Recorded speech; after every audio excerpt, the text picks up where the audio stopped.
Are you here? It is the Paul Leslie Hour, and today we present a review of Jerry Seinfeld's comedy show in Boston from October 7th, 2023. Jerry Seinfeld is a comedy legend, no doubt, and his show was an experience. Let Paul tell you why. It's been said that the times that we're happiest are when we forget about ourselves. For a couple of hours in the evening of October 7th, I didn't have a care in the world. Seeing Jerry Seinfeld's second performance in Boston was an experience I'd been yearning for. You see, it was in April 2020 that I had planned to see Jerry at a venue called the Classic Center in Georgia. That event was canceled, along with everything else. You know why. But I told myself that I'd see him someday, and that put a little wind in my sails. We all need something to look forward to, and laughter is always a worthy destination. Jerry Seinfeld has been my comedy dealer since youth.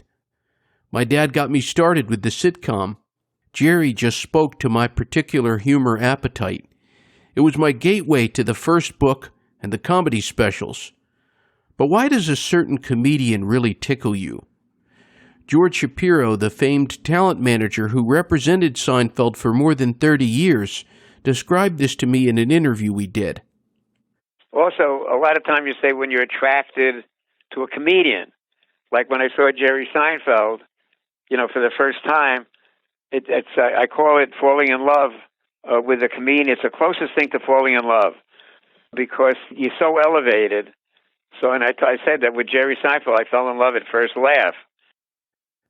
Traipsing into the Wang Theater, I realized that when you see an act in this venue, the show begins the moment you walk through the doors.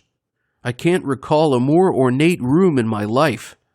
The palatial Wang Theater is nearing 100 years old. It would be remiss of me not to mention the exactitude of design and decoration. Looking around, I couldn't help but wonder if George Shapiro had ever accompanied Jerry to the Wang. As the clock ticked closer to showtime, recorded music served as an interlude. The musical selections evoked the all-time great entertainers: Sinatra, big band instrumentals, Steve Tyrell, and more Sinatra. The music fit with Seinfeld's New York vibe. I've always respected and even been amused at how Jerry Seinfeld tries to steer clear of being schmaltzy.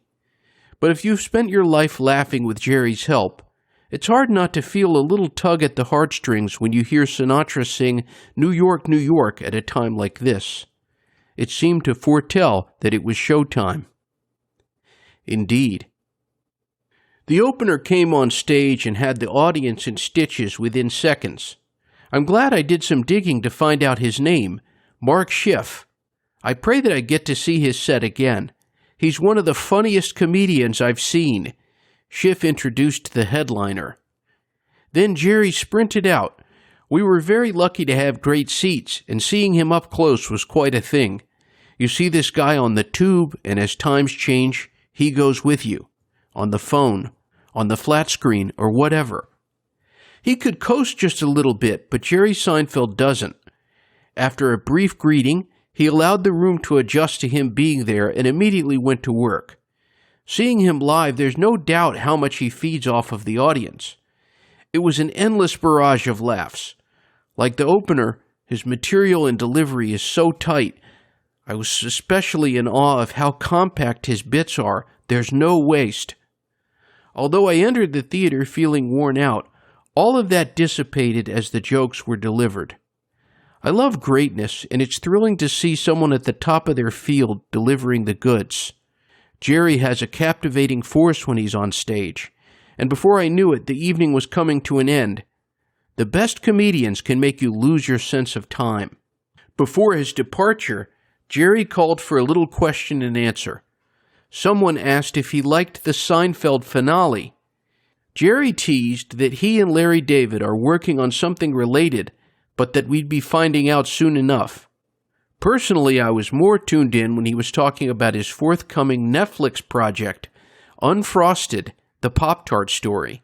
That seems promising. As the crowd spilled out into the street, there was an echo of laughter. I loved hearing people saying their favorite parts of the show. The deer bit was popular.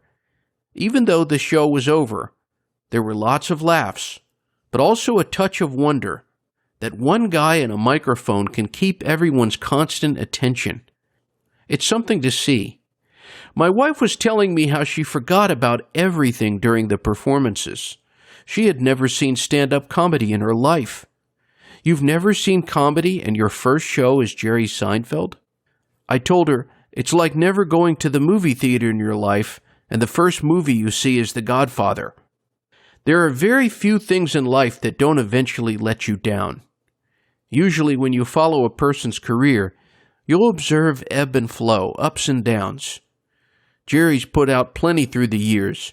The sitcom, the books, the comedy specials, comedians in cars getting coffee, and many years of live performances.